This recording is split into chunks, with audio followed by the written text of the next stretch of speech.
הרעיון של הספר החי קיבלתי מנכדי כשבילינו ביחד בבריכה. הוא הסתכל מסביבו וראה שלטים שונים וניסה לקרוא אותם. ואז חשבתי לסייע לו. לקחתי סיפור ישן שכתבתי והחלטתי להחיות אותו. מה יש בסיפור הזה?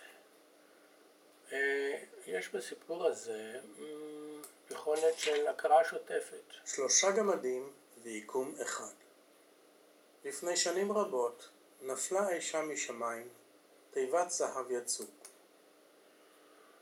יש בו כמובן אנימציה עם ציורים, יש בו יכולת דפדוף, קדימה ואחורה.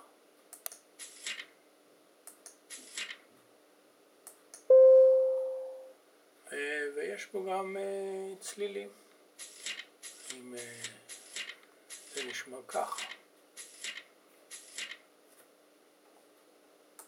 וכך נשנה הדבר יום אחר יום, שבוע אחרי שבוע, חודש אחר חודש, שנה אחר שנה.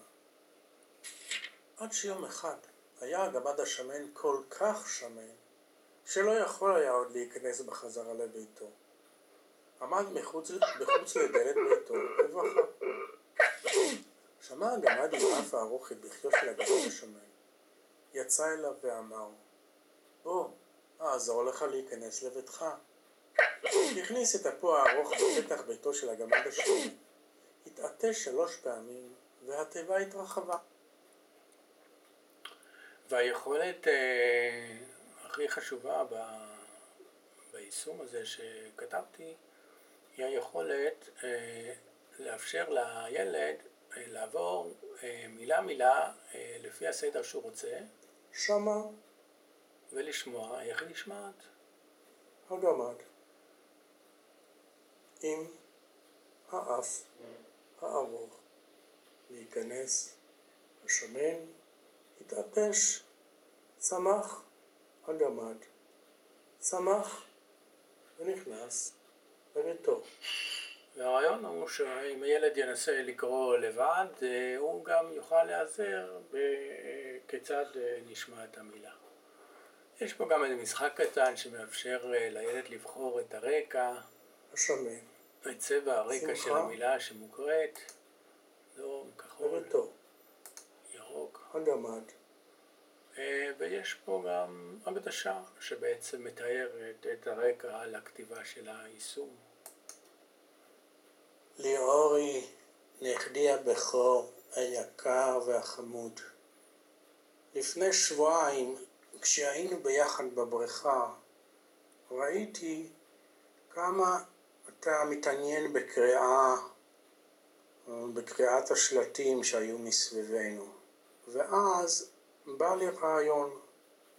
לקראת עלייתך לכיתה א', אני מקדיש לך את המתנה הזו, שיש בה גם סיפור קטן שכתבתי, שבתקווה שיגרום לך הנאה, ואולי גם קצת יעזור לך בתרגול הקריאה. אז אני מאחל לך שתאהב את לימודיך, והעיקר שתהנה מכל מעשיך. מאחל סבא שמעון האוהב מאוד מאוד. ערב ראש השנה תשע"ד, אוגוסט 2013.